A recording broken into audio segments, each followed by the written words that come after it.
For today's video, gagawa tayo ng gising-gising recipe. So, ito ang mga kakailanganin.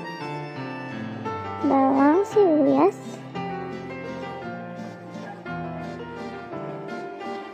carrots,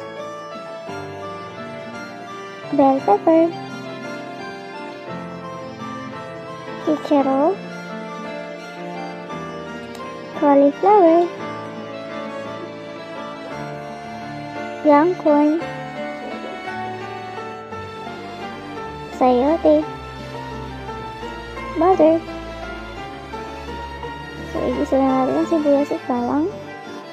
Sumunod ang carrots. Then, isunod mo yung sayote. Then, cauliflower. Young corn, haluin mo. Then, tubig.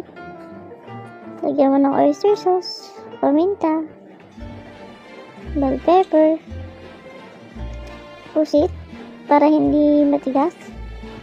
Hinuhuli natin yung pusit sa kahipon kasi madali lang silang maluto. Ayan, charan!